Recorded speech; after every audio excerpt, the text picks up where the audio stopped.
sports note for Thursday, July 18th. A little bit different setup here, so let me know what you guys think.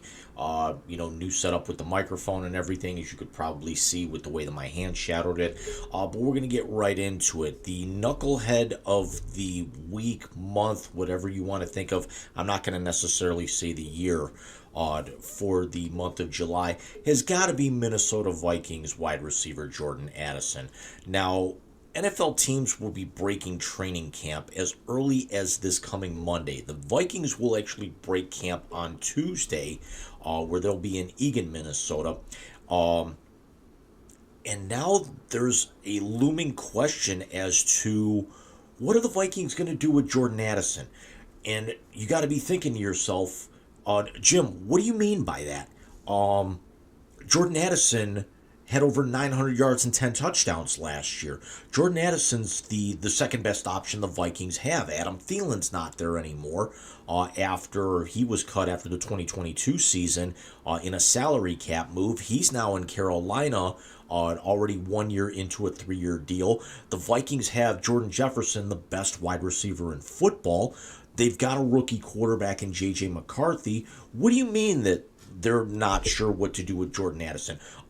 Jordan Addison got popped for DUI, where it was reported that he was behind not only was he behind the wheel, he was found asleep in his car. Thank God the car was parked or his foot was on the brake or something. He was found asleep in his car, blocking traffic last Friday in Los Angeles or in the Los Angeles metro area.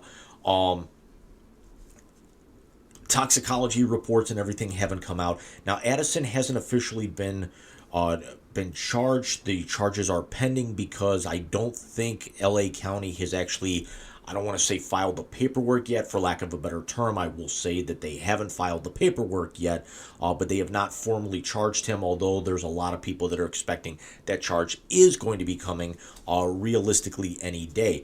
Now, this is the second straight year that Addison has done something stupid in the days leading up to camp. Last year, he was clocked doing over 140 miles an hour in his Lamborghini on the first day of Vikings training camp in a 55-mile-an-hour zone, and his excuse when he was finally, pulled over by the police was that he had a pet emergency. If you've got a pet emergency, you're not doing 140 in a Lambo. You might do 90, you might do 100. He ended up with almost a $700 speeding ticket for that alone. And then Vikings head coach Kevin O'Connell actually said that this would be, the last time something like this would have to happen. Now, what's O'Connell going to do when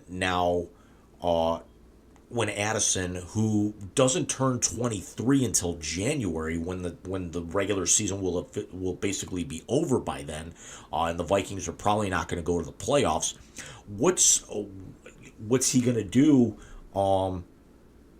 Is he going to go back on his word? Is he going to keep his word that something like this can't happen again? And a lot of this is also very subjective. That, with charges still pending, what's going to happen? Is he going to be charged? Is he going to have to appear in an LA County court? Is the league going to hammer him? Are the Vikings going to hammer him? Is he going to have to do some sort of court-appointed rehab? Is the NFL going to break him off 4 games for a substance abuse violation like they have done other players? And this would actually be his first time, as it's only his second year in the league. But I'm sorry, for Addison to have this much talent and have this level of foolishness going into camp, knowing he was already kind of on thin ice with the coaching staff last year, even though he had a very good year where he was named to the Pro Football Writers Association all-rookie team. He wasn't a finalist for the NFL Offensive Rookie of the Year. What's going to happen here? Is the league going to break him off for 4 games like they would do like Josh Gordon?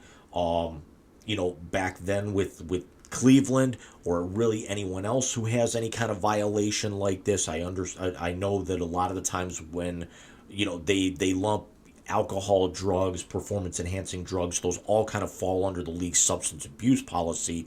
So we've seen players get broken off for 4 games. With this being Addison's first offense, does he get 4 games? Do they only give him 2? Do they actually, does he come out with a fine at this particular point? Because the Vikings right now are going to need Jordan Addison to kind of, I don't want to say compete because they're not expected to, but at this point the Vikings are kind of relying on Jordan Addison to be able to help take the pressure off, on the football field at least, off of Justin Jefferson as the best receiver in football, especially with the fact that their 3 quarterbacks that they're going to be rolling out this year are going to be in no particular order. Sam Darnold, Nick Mullins, and then rookie J.J. McCarthy, who was taken 10th overall out of the University of Michigan. Now, there's a lot of people that think that McCarthy is going to be the starter by Minnesota's bye week. He may not be the opening day starter, although he impressed a lot of people coming out of off-season mini camps. But they don't know if they're going to really kind of want to throw him in to the deep end here right away with that. And especially with the fact that Justin Jefferson's only been in the league since 2020, and Addison is now going into his second year.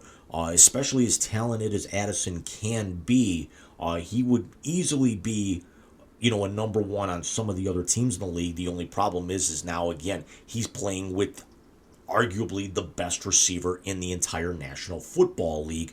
But it's this level of decision making in the off season, and I understand that you could be saying, well, Jim, it's one offense, cut the kid a break, he's 22 years old. I'm sorry, there's no level of excuse that you can ever make for getting behind the wheel when you're that intoxicated. If you're buzzed, bad decision. With the money that they're making, call an Uber, come back and get the car. Send one of your boys to go get the car. Send somebody from the team to get the car. If you're out with your teammates, one of them can drive home, assuming they're in, that they didn't party as hard as you did. Do not get behind the wheel, especially if it's something where you're that level of intoxicated to where you are passed out, cold, asleep, basically dead to the world behind the wheel of a car, to where you were obstructing traffic, and especially in Los Angeles at that particular point, with traffic being a nightmare there 24 hours a day, 7 days a week, even on a holiday.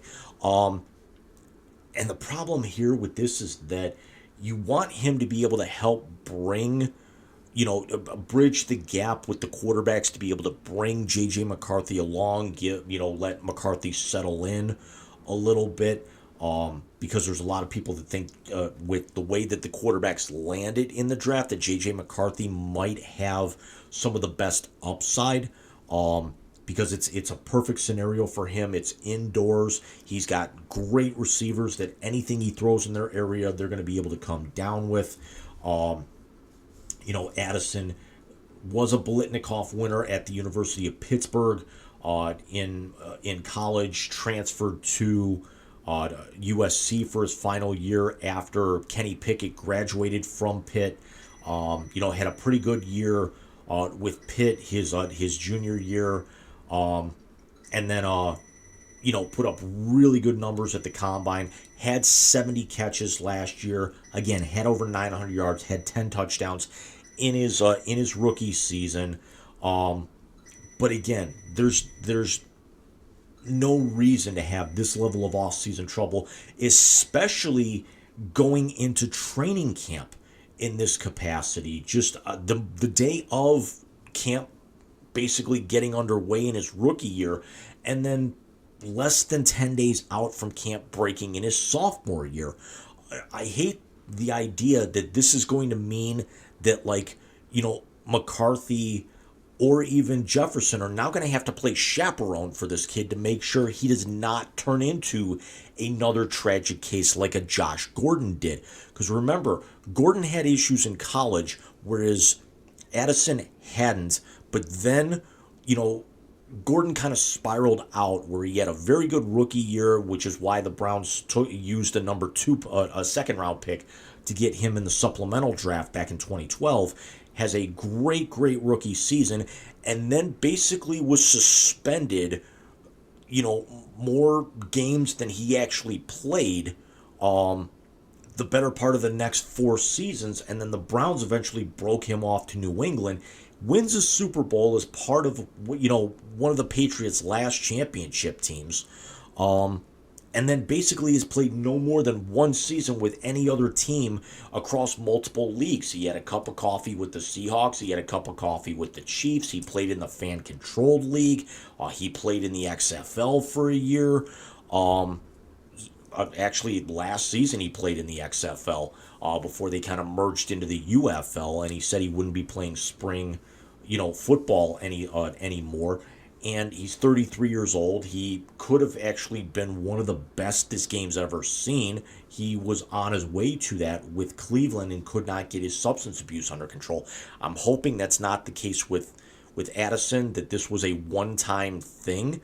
But whenever you see something like this with a player this young, you kind of have to watch him very closely going forward, because it's also something that's going to be hanging over them. Because what happens if something, if he has another, in-season off-field incident for whatever reason, whatever it might be, the Vikings would probably need to either, move him or do some sort of disciplinary action on their own. And with the fact that Minnesota is trying to compete in a division where the Lions are the best team arguably in the entire NFC, and really outside of Kansas City could actually be thought of as a Super Bowl contender or a Super Bowl champion at the very least. You've got the Packers, who are going to nip at their heels, especially if Jordan Love continues to mature in his second full season as a starter.